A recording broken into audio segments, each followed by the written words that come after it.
интернетте істеп жүріп, балаларды сатқан. Ол кезде коррупционный деятельность болды, мектепте болды, Гарановда болды, қазір акиматта отыр. Сонда көріп отыр ғой оның артынан. Ол кісі оған уклонный. Неужели нельзя остановить сондай адамды? Вот соған біз көмек сұрап отырмыз. Қазір қараңыз. Және Ағажайып өзіне команда жиған, және Никольская, Гарановдан директор школалар бар. Қазірда сол система жұмыс істеп тұр. Осын тоқтату керек. Соған сіздердің тарапыңыздан жақсы контроль қарап, жақсылап қайтадан қарасаңыздар. Өйткені 3-ші мектепке 24 миллион былтырғы жылма ақша бөлінген. Ол бөлінген ақшадан істелінген жұмыс, мұны Мұратов жасаған ол жұмысты, еңбек қойдыңыз, өскелін еңбек ба, істелінген жұмыс ары кетсе бір 2-3 миллиондық. Қалғаны қайда? И тот же 3-ші мектеп биыл несуществующий мектепке, 11-ші мектепке, мектептің мүлкі. Ол өзінің носки емес, футболкасын берілер директор.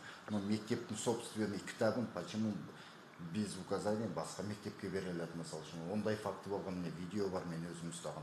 Сондықтан осы секілді біздің қалада коррупция өте шарықтап тұрған жағдай қазір жаңа әкім келді.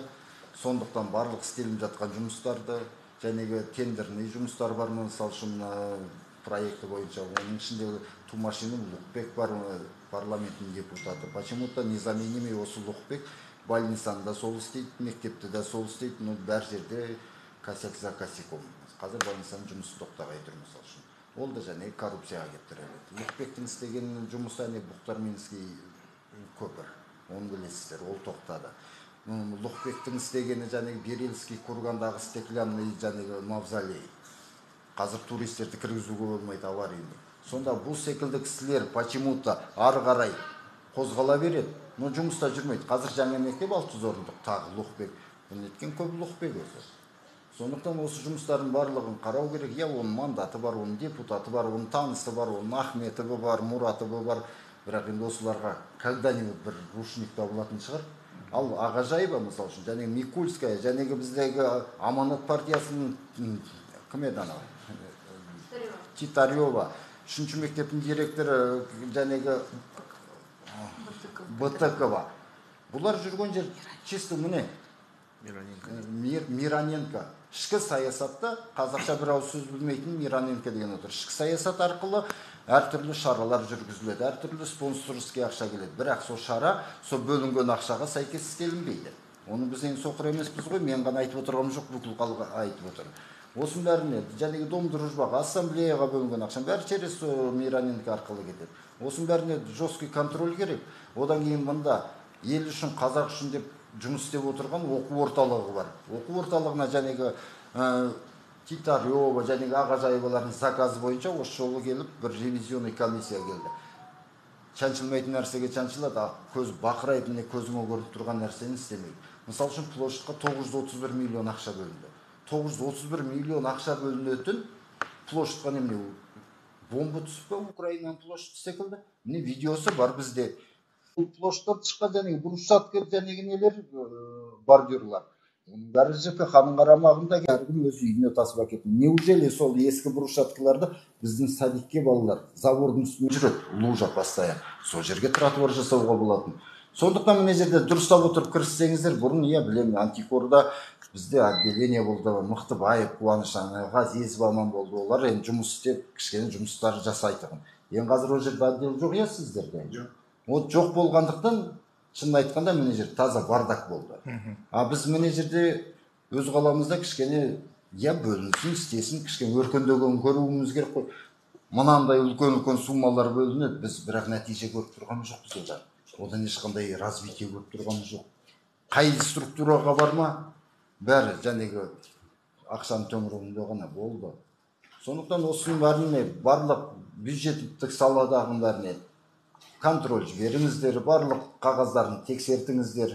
Енді мұны Ағажайып енді білмеймін. Қазақтың биі Қамажай, қазақтың жауы Ағажай деген болды. Қаншама анандай конкретный фактылар болды. 2007 жылы уголовный дело. Енді адам сатып жіберген адам қалай зам әкім болып отыр, мен соны ұқпай. Кішкентай баланы сатып жіберген. Мен бухгалтерді айтты ғой. Сондай кісі қазір зам әкім болып отыр. О жерден алды мектепке директор қылды, мектептен коррупциямен 6 миллионмен да 6 ұсталды. миллионов перечислила на счет ее и Оны себя. Гарановға жіберді, Гарановда 124 миллион алды, зам әкім болды. Енді қазір менеджерде бізге моногор ретінде қазір лидерге 71 миллиард ақша бөледі 28 жылға дейін. Ана туризмнен бәрін дамыту үшін. Енді сол ақшаның жарысын алып алсам, президент болатын болу керек, наверное. А есть в тексте, да, у вас заявление? Нет, у меня есть, по-моему. Отдельно, да? Да. Это тоже беспредел депутатов и госслужащих. Никульская деген. Вообще тоже. Ол түк істемейді ол. Андардың командасы Она была в 10-й болды. школе Никольская. Там недопоставка была кабинетов.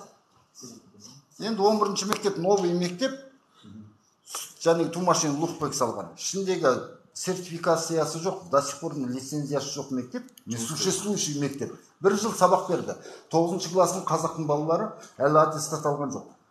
Біреу училищеге барғысы келді, біреу колледжге барғысы келді. Оларда аттестат жоқ. Олар придется енді тағы бір жыл 9-шы класста оқуға.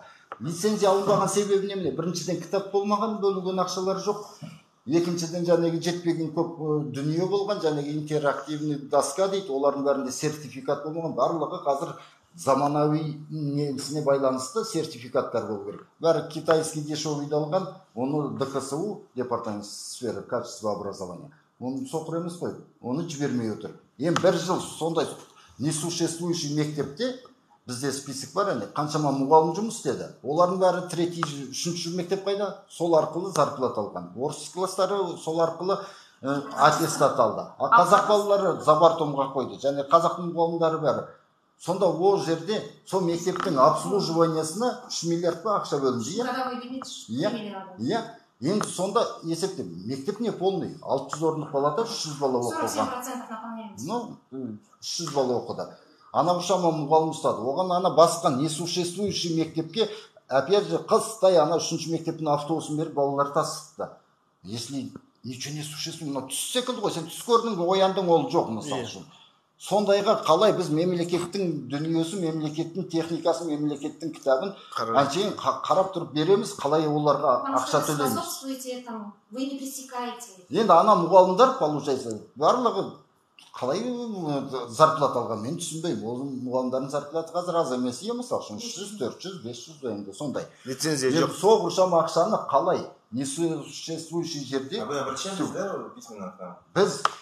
Біз міне аппарат президентке, президенттің өзіне, депутаттарға, Қазбек Иса, кімдердің бәріне, министр образования 3 қайтара жібердік. Нет, к нам поступало такое обращение, сейчас, секунду, к нам это обращение, вот именно вот этот факт. По 11 школе. Да. По один, вот вообще то, что сейчас говорят, Да, по по площади. 3-й же школе, по-моему, казахская школа, что там построили, вдруг, в этом году планируется строить. Вот такая вот была. Шанрах туралы ма? Шанрах. По площади не обращались, да, тоже? По площади. Не, нам не до площади болды. Біз мектептің мәселесімен жүрдік. Біз қазақ тілі қоғам бірлестігіміз вообще. Основной мектеп мәселесімен жүрдік. Шаңырақты сұрайдық, Шаңыраққа жаңа мектеп сұрап, сол кейін ана мектеп толып тұр екен дедік қой. Нам, видите, нам, чтобы для начала проверки нужно письменное обращение. Да. Получается, нам сейчас разграничить надо, Жанна Рубиковна. Вы сейчас, получается, каждого данного, значит, возьмите данные каждого, запишите сейчас, чтобы протокол составьте, надлежащий протокол получается. Потому что я сейчас не могу это физически сейчас все это запомнить. Да. Получается, надо и конкретно скажем, давайте проработаем, каждый факт скажем, проработаем сейчас получается. Вот, допустим, Айгуль Оразбековна, конкретный факт. По пыткам, значит, получается, и получается по рассмотрению дальнейшему, то, что ее представление, да, по отношению к Агажаевой. Конкретно, вот, тоже по школе, значит, по площади, по всем моментам, каждого сейчас, чтобы фамилию сейчас запишем, сейчас, и, значит, отработаем, и по группам сейчас туда разберем, туда, получается, кто там сейчас, шансы пригласите туда. Вот, тогда